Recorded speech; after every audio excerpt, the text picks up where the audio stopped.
우리가 오늘 열왕기하 25장 이렇게 마지막 장을 읽었습니다. 여러분 이제 성경을 일단은 좀 펴셔야 됩니다. 펴고 계시고 제가 이 설교한 기록을 보니까 열왕기 상을 2018년 9월달에 해서 이제 2022년 이제 4월 5월 초에 이 설교를 마치게 됐습니다. 제가 대략적으로 계산해 보니까 만 3년 8개월을 했습니다. 말씀을 마치면서 어떻게 이 역사서를 통해서 우리가 뭘 배울 것인가를 생각해 볼 때 열왕기 상하는 역사서입니다. 역사서입니다. 그러니까 성경이 역사를 가르쳐 주는 겁니다. 그러니까 역사라는 것은 우리가 그냥 학교에서 배우는 어떤 역사가 아니라 어떤 면에서 역사라는 것은 우리 자체가 역사입니다. 우리 자체가 역사입니다. 그러게 제가 지난주에 반복과 진보의 역사를 말씀드렸고 오늘은 반복과 진보에서 희망을, 소망을 찾는 역사를 말씀을 드리겠습니다.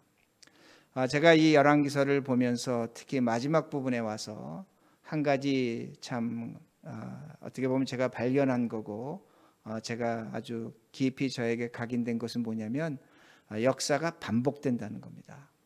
우리가 세상에서도 역사는 반복된다고 말합니다. 근데 반복되는 역사는 결코 발전이 없습니다. 진보하지 못합니다. 그러게 제가 지난주에도 반복하는 역사를 말씀드렸는데 유다가 왜 망했는가? 역사를 반복하기 때문에 망하는 겁니다. 이걸 성경이 우리에게 분명히 보여줍니다. 그러니까 우리가 어떤 반복하는 삶이 있는데 그 반복하는 삶을 계속 살 때 우리가 예수 그리스도를 믿는다고 할지라도 우리는 망하는 삶을 살아갈 수밖에 없다는 겁니다. 그러게 지난번 말씀드린 것처럼 예레미야 37장을 보면 하나님께서는 반복하는 이스라엘 백성들을 경고하십니다. 반복하지 말라는 겁니다. 그걸 어떻게 말씀하시냐면 너희들은 애굽을 의지하지 말라는 겁니다. 그리고 바벨론을 배신하지 말라고 그렇게 말씀하십니다. 근데 유대인들은 어떤 것을 계속 반복하냐면 애굽을 의지합니다. 그리고 끝없이 바벨론을 배신합니다. 마지막까지 합니다. 망하기 직전까지 합니다.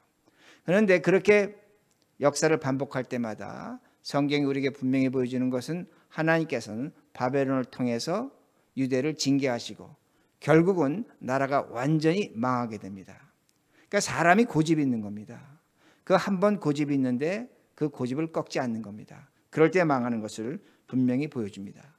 그러게 하나님께서 뭐라고 말씀하십니까? 그 유대 왕들을 여호와 하나님 보시기에 악하다고 그렇게 말씀하는 겁니다. 반복하게 진보가 나타나지 않는다는 겁니다. 그럼 진보라는 건 뭐냐? 역사가 진보해야 된다는 건 뭐냐? 하나님께서 말씀하십니다. 아주 간단하게 말씀하시는 겁니다.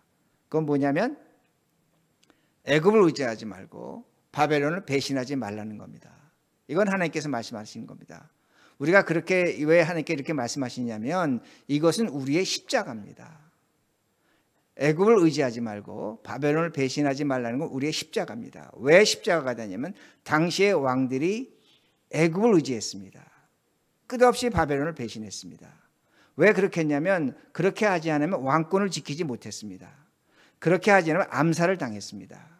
오늘도 우리가 성경을 보지만 나중에 그달랴가 나오는데 그 사람은 하나님 말씀대로 애굽을 배신하고 바벨론을 배신하지 않으려고 바벨론을 지키자고 했습니다. 바벨론을 따르자고 했습니다. 그때 유대인들이 그 그달랴를 쳐서 죽이는 것을 볼 수가 있습니다. 그러니까 왜 이것이 십자가가 되냐면 하나님께서 우리에게 말씀하시는 내용은 뭐냐면 애굽을 의지하지 말고 바벨론을 배신하지 말라는 건 결국 우리의 십자가라는 겁니다. 여러분의 십자가에도 그런 것이 있고 저의 십자가도 그런 것이 있다는 말씀이 됩니다. 우리에게 반복되는 것이 있습니다. 가지 말아야 될 것이 있는데 갑니다. 하지 말아야 될 말이 있는데 합니다. 먹어서는 안 될 것을 우린 먹습니다. 우리가 반복하고 지금 그렇게 후회합니다. 성질 부리는 것도 그렇고 행동하는 것도 그렇고 우린 반복하는 역사를 만들어내고 있다는 겁니다. 그 왜 반복하는가? 심리학자들 말합니다. 우리의 뇌가 그렇게 셋업되어 있다는 겁니다. 그걸 반복할 수밖에 없게끔 셋업되어 있다는 겁니다. 그런데 우리는 뭘 갖고 있습니까? 하나님 말씀 갖고 있다는 겁니다. 하나님 말씀대로 한다면 우리의 십자가가 있는 겁니다. 그 반복을 우리가 우리의 십자가로 이겨내야 되는 겁니다. 그걸 중지해야 되는 겁니다. 그럴 때 우리의 역사는 진보할 수 있다는 겁니다. 그리고 오늘 성경 우리에게 가르쳐 주는 것이 뭐냐면 그 진보를 이룰 때에 우리에게 소망이 찾아오는 겁니다. 희망이 찾아오는 겁니다. 그리고 더 나아가서 우리가 역사적 인물이 돼서 여러분 자체가 우리 자체가 저 자체가 역사적 인물이 돼서 다른 사람에게 희망적 존재가 된다는 겁니다. 소망적 존재가 된다는 말씀이 됩니다. 여러분 이것은 우리가 역사 속에서 찾아볼 수가 있습니다. 여러분 1919년에 3.1 운동이 일어났습니다. 3.1 운동을 우리 민족적 운동이라고 그렇게 말합니다. 그러나 다른 한면으로 본다면 그건 종교적 운동입니다. 왜냐하면 3.1 운동에 33인이 서명을 했는데 그 33인이 모두 다 종교인들이었습니다. 15명이 천도교인이 들어있고 2명이 불교신도였고 16명이 크리스찬들이었습니다. 기독교 신자들이었습니다. 어떤 종교적 운동으로 우리가 그렇게 해석할 수 있다는 겁니다. 그런데 그 사람들이 모여서 3.1 운동 바로 전날에 모여서 우리가 이 독립선언문을 어떻게 서명할 것인가 서명하는 순서를 정하기로 했습니다. 그때 기독교 측에서 뭐라고 얘기했냐면 아무래도 제일 많았지만 뭐라고 얘기하냐면 우리 가나다 순으로 하자. 그렇지 않으면 나이 순으로 하자. 그렇게 얘기를 했습니다. 근데 그때 천도교 측에서 뭐라고 얘기하냐면 가나다 순으로 하거나 나이 순으로 하면 그 천도교 수장이 있었습니다. 천도교 수장이 제가 벼랑간 이름이 잊었는데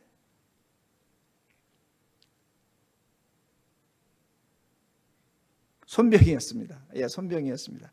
손병이가 있었는데 손병이가 제자보다 나이 많은 사람보다 늦게 사인한다는 겁니다. 그러다 보니까 기독교 측에서 양보를 했습니다. 어떻게 양보를 했냐면 종교적으로 양보한 겁니다. 신앙적으로 양보한 겁니다. 천도교 손병이가 제일 먼저 사인하십시오. 나이도 적은 사람이었습니다. 그러나 천도교 수장이었습니다. 그 사인을 천도교의 손병이가 먼저 한 겁니다. 그리고 다른 사람들이 기독교 측, 불교 측에서 그렇게 하게 된 겁니다. 여기서 우리가 알 수 있는 것이 뭐냐면 천도교라는 종교를 존중해 준 겁니다. 그 질서를 기독교 쪽에서 존중해 준 겁니다. 그럴 때 그 존중을 했을 때 그걸 받아들였을 때 그걸 양보했을 때 역사적 진보가 일어났다는 겁니다. 저는 그 기록을 보면서 만약에 오늘날 2022년에 우리 대한민국에 이런 중차대한 일이 일어났을 경우에 과연 기독교가 오늘날 기독교가 어떠한 태도를 가질 것인가? 이런 일에 대해서 양보할 것인가? 역사를 진보할 건가? 역사를 반복시킬 것인가? 제 개인적으로는 반복이 나타날 것이라고 생각합니다. 오늘날 기독교가 타종교에 대해서, 천도교에 대해서, 불교에 대해서, 다른 종교에 대해서 연합할 수 있는가입니다. 캐톨릭과 연합할 수 있는가입니다. 아마 연합할 것도 있지만 연합하지 못할 것도 많을 것입니다. 그럼 왜 그런가입니다. 우리의 교리가 우리의 진리가 맞기 때문에 그렇습니까? 아닙니다.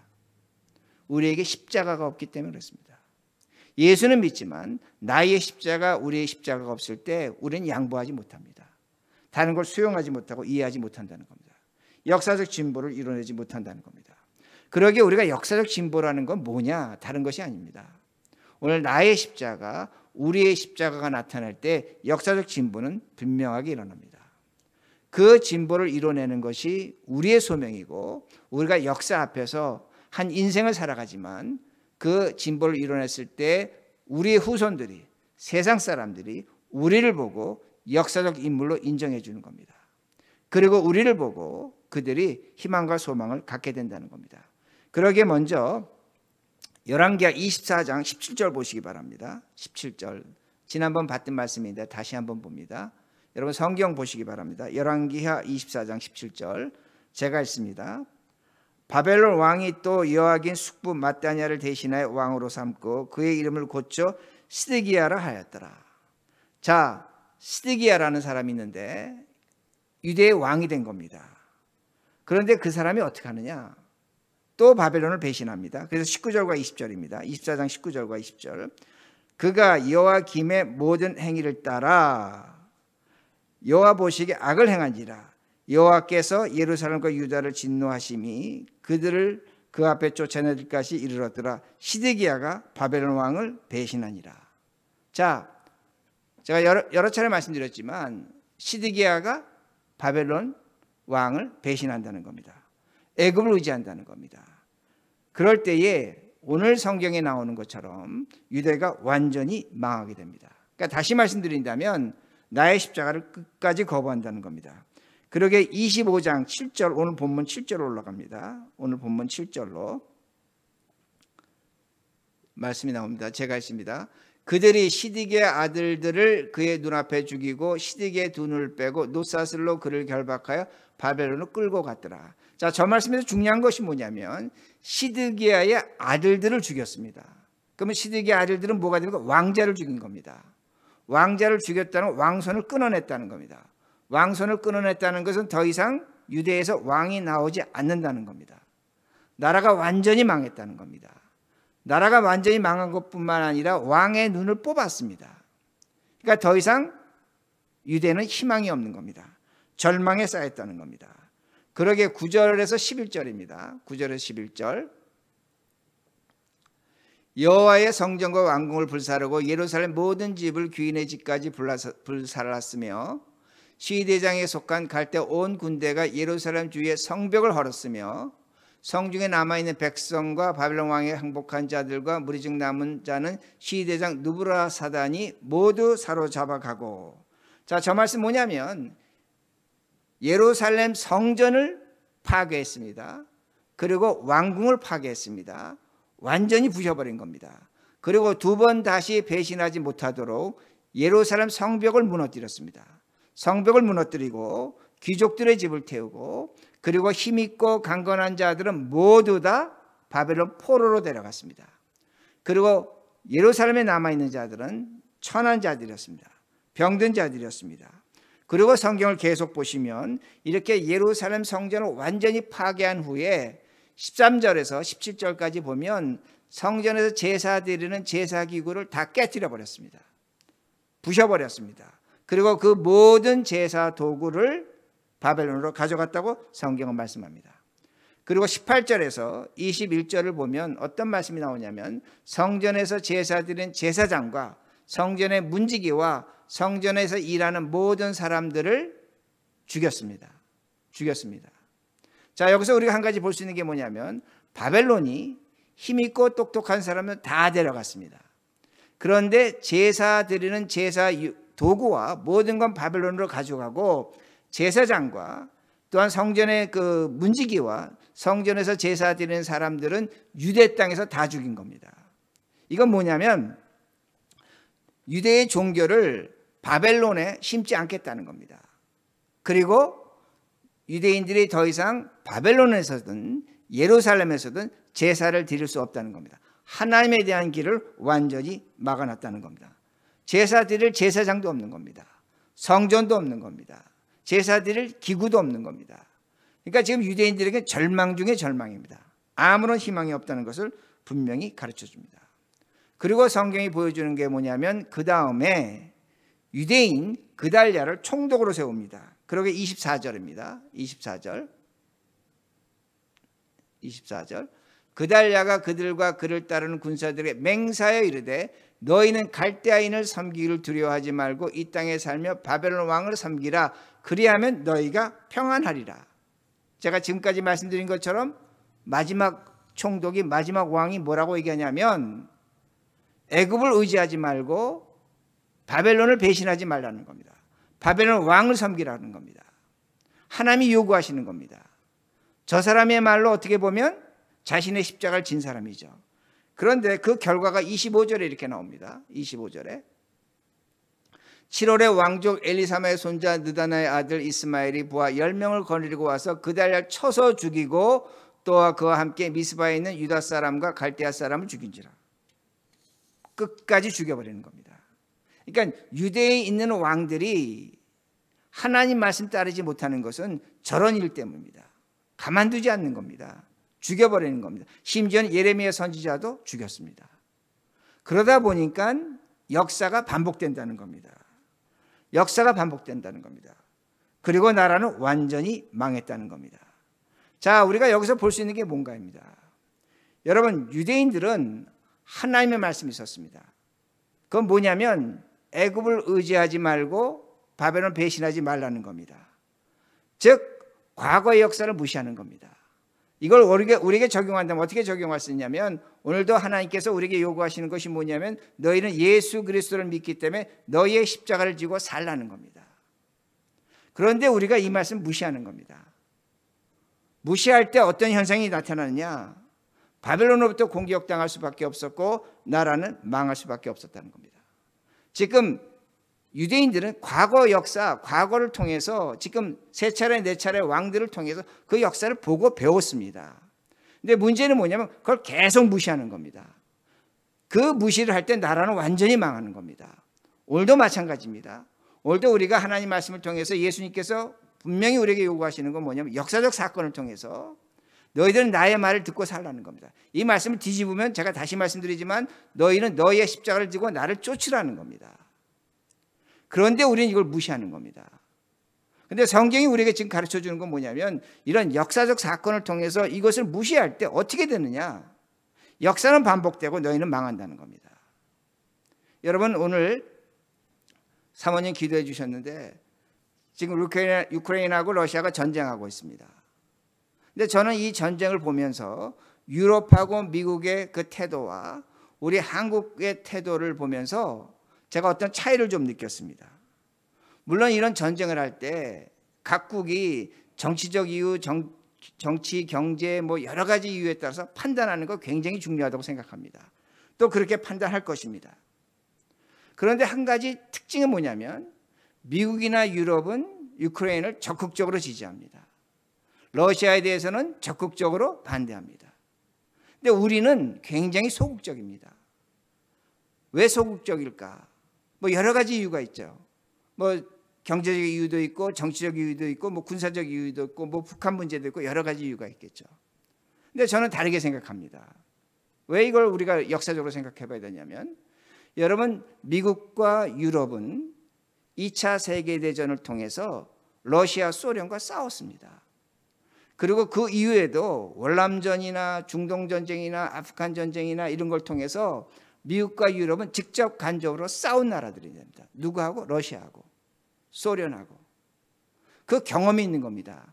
그런데 지금 우크라이나에서 전쟁하는 것을 보고 이 싸운 경험, 과거의 역사적 경험이 있기 때문에 지금 우크라이나이 당하고 있는 어떤 전쟁의 참상, 학살, 피난, 죽음, 이걸 특히 독일 사람들 같은 경우는 자신들의 일로 받아들이고 있다고 저는 생각합니다. 왜냐하면 역사적으로 그런 경험을 했기 때문에. 우리가 이 역사에서 배운 경험이 뭐냐? 독일이나 미국 같은 경우는 깨닫는 겁니다. 우리가 이 전쟁에서 어떤 올바른 태도, 과거의 역사를 보고 올바른 태도를 취하지 않는다면 우리에게 역사적 미래가 없다는 겁니다. 그러니까 지금 적극적으로 이 전쟁에 참여하는 겁니다. 적극적인 태도를 보이는 겁니다. 우리 한국 마찬가지입니다. 우리 6.25 전쟁 겪었는데 우리는 간접적으로 러시아와 싸운 나라가 됩니다. 수많은 물자와 전쟁 허락해 줬죠. 물론 여기에도 지금 우리가 여러 가지 이유를 따져볼 수가 있겠죠. 그러나 지금 우리가 이 전쟁을 통해서 우크라이나에서 일어나는 그 전쟁을 통해서 우리가 과연 어떠한 태도를 취하고 있는가입니다. 제가 어떤 정권을 뭐 비방하거나 이런 것이 아니라 역사적 태도입니다. 얼마나 많은 우리 민족이 그 전쟁에서 죽음을 당했습니까? 학살을 당했습니까? 고통을 겪었습니까? 지금도 가족이 떨어져서 이렇게 살아가고 있습니다. 그러면 우리는 그 역사적 과거를 통해서 우리가 배움이 있다면 이번 전쟁을 통해서 우크라이나에서 일어나고 전쟁을 우리의 전쟁으로 받아들일 줄 알아야 됩니다. 저는 그렇게 생각합니다. 우리의 전쟁으로 받아들인다면 우리는 분명히 다른 태도를 갖출 수밖에 없다는 겁니다. 그래야만 우리가 미래를 준비하는 겁니다. 그런데 우리는 지금 제가 볼 때 정치적 이유, 경제적 이유, 군사적 이유 여러 가지를 따지다 보니까 이 역사의 어떤 움직임에 대해서 낙오자가 되는 겁니다. 참여자가 되지 못하는 겁니다. 제가 러시아를 반대하는 것이 역사에 참여자는 의미는 아닙니다. 그러나 우리가 가졌던 역사적 과거를 돌아보면서 이 전쟁을 바라본다면 우린 다른 태도를 취할 수밖에 없다는 겁니다. 역사라는 건 뭔가입니다. 역사라는 건 과거를 통해서 현재의 지혜를 얻는 겁니다. 그리고 미래를 어떻게 살아갈 것인가 결정하는 겁니다. 이게 역사입니다. 역사에 과거, 현재, 미래가 있는데 이 세 가지는 연결되어 있는 겁니다. 그런데 우리는 성경을 통해서 뭐라고 배우냐면, 지금도 우리가 열왕기서 상하를 공부하는 이유는 뭐냐면 하나님이 역사의 주인이라는 겁니다.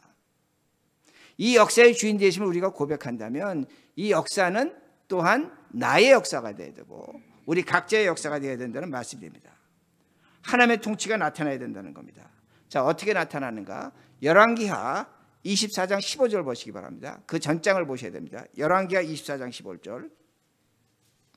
하나님의 역사를 어떻게 움직이시는가입니다. 제가 읽습니다.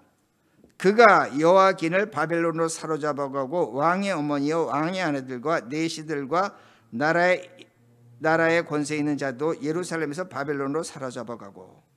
자, 바벨론 왕이 여호와긴이 어떤 잘못을 했냐면 그도 애굽을 의지하고 바벨론을 배신했습니다.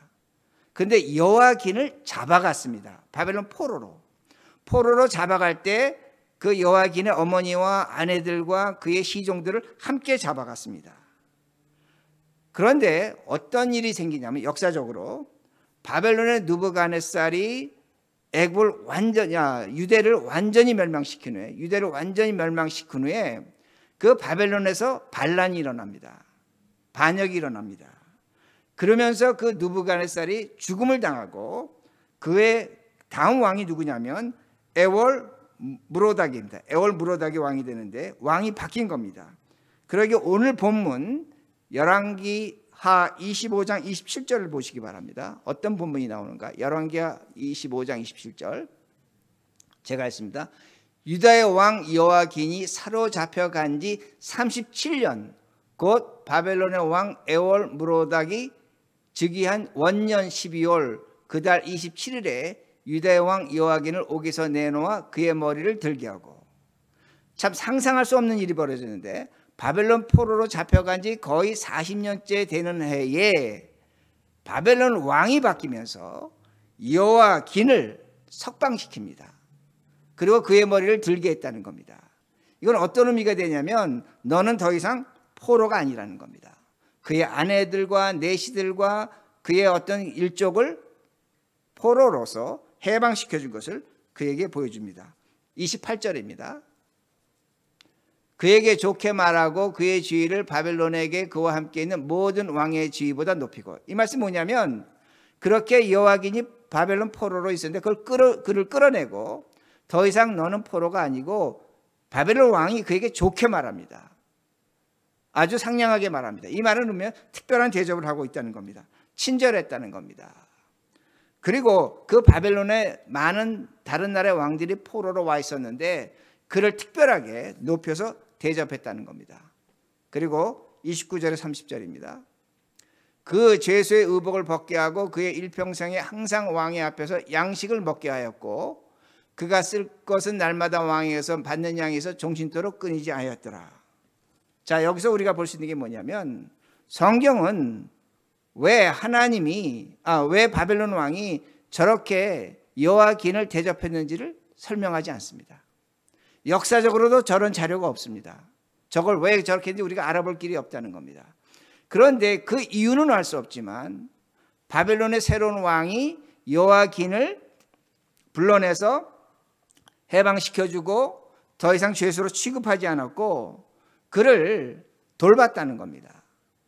돌봤는데 저게 뭐냐? 하나님의 손길이라는 겁니다. 왜? 하나님이 역사의 주인이 되셨기 때문에. 우리가 그걸 고백하기 때문에 그렇게 고백할 수밖에 없다는 겁니다. 그런데 이것이 어디에 나타나냐면 마태복음 1장 11절에 나타납니다. 마태복음 1장 11절 성경 펴시기 바랍니다. 마태복음 1장 11절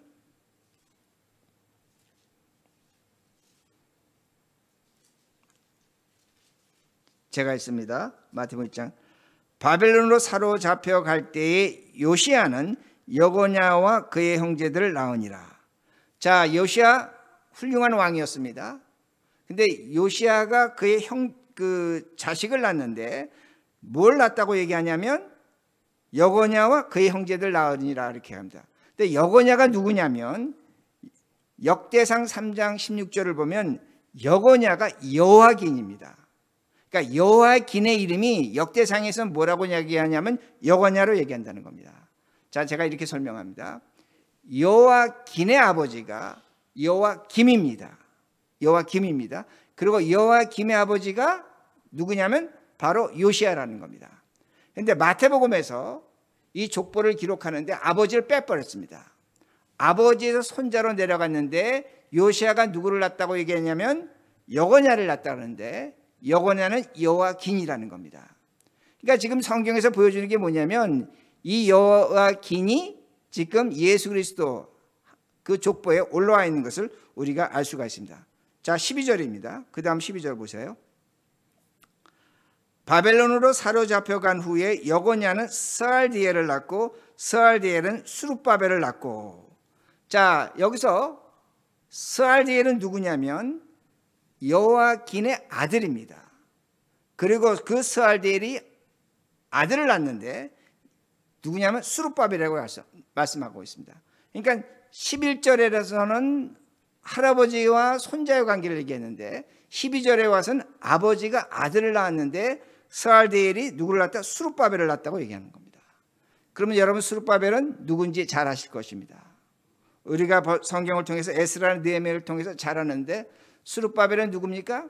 이때는 어떨 때냐면 수룹바벨이 바벨론이 페르시아에서 멸망당했습니다. 그리고 고레스가 이 스룹바벨을 유대의 총독으로 보냈습니다. 그러기에 우리가 성경을 보면 에스라나 느헤미야를 보면 그 스룹바벨이 유대에 와서 제일 먼저 한 게 예루살렘 성전을 새로 짓습니다. 수축합니다. 성벽을 쌓습니다. 그리고 제사를 드렸습니다. 그러게 그때 지어진 성전을 뭐라고 얘기합니까? 우리가 수룹바벨 성전이라고 하는 겁니다.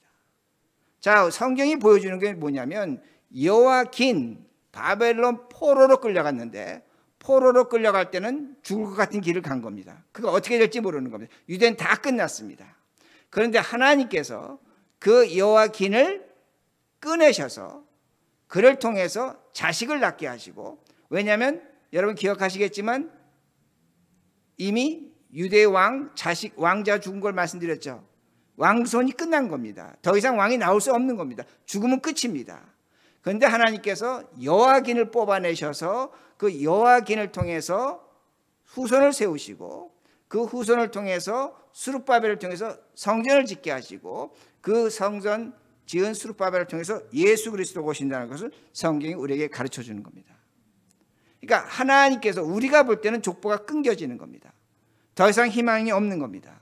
그런데 하나님께서 그를 끌어내셔서 수룹바벨에서 성전을 짓게 하시고 예수 그리스도가 오셨다는 것을 성경이 가르쳐 줍니다. 근데 중요한 건 이겁니다. 수룹바벨이 성전을 졌습니다. 그리고 예수님이 오셨습니다. 근데 AD 70년에 그 예수님이 오신 후에 예루살렘 성전이 로마에 의해서 완전히 파괴됩니다. 또 한 번 역사적 시련을 당하는 겁니다. 근데 예루살렘이 성전이 완전히 파괴될 때는 제사장도 없어집니다. 성전도 없어집니다. 다 없어집니다. 그러니까 유대인들은 하나님 앞에 나갈 길이 지금까지 막혀 있는 겁니다. 그런데 그 예수 그리스도가 오심으로 우리가 우리가 구원받고, 성경은 우리가 가르쳐 주는 것이 뭐냐면 하나님의 영 성령이 오심으로 우리가 성전이 된 겁니다. 우리가 성전이 된 겁니다. 그리고 우리가 뭐가 됐습니까? 제사장이 된 겁니다. 그리고 우리가 영적 이스라엘 백성, 하나님의 백성이 됐다는 겁니다. 이게 역사라는 겁니다. 그러니까 우리가 구약 성경을 배우면서 열왕기 상하를 공부하면서 가장 중요한 초점은 뭐냐면 예루살렘 성전이 파괴되고 없어지고 제사장이 없어졌다. 그리고 더 이상 제사를 드리지 못한다. 중요합니다. 그러나 이 역사를 오늘 우리가 어떤 역사로 받아들여야 되냐면 내가 오늘 하나님의 성전이 됐다는 겁니다. 내가 오늘 그 성전의 제사장이 됐다는 겁니다. 내가 오늘 하나님의 백성, 이스라엘 백성이 됐다는 것을 분명히 기억하셔야 된다는 겁니다. 그러기에 우리 자체가 역사라는 겁니다. 제가 오늘 이걸 말씀드리는 겁니다. 여러분 자체가 하나님의 역사적 존재라는 겁니다. 왜 그러냐면 우리 자체가 역사적 존재라는 이유는 뭐냐면 내가 예루살렘 성전이라는 겁니다. 하나님의 성전이라는 겁니다. 내가 제사장이라는 겁니다. 내가 그 제사를 지는 이스라엘 백성이라는 것을 성경은 우리에게 가르쳐 준다는 겁니다. 그러므로 우리가 선택할 것은 다른 것이 아닙니다. 우리가 선택할 것은 뭐냐면 우리의 내외 회로를 바꿔버리는 겁니다.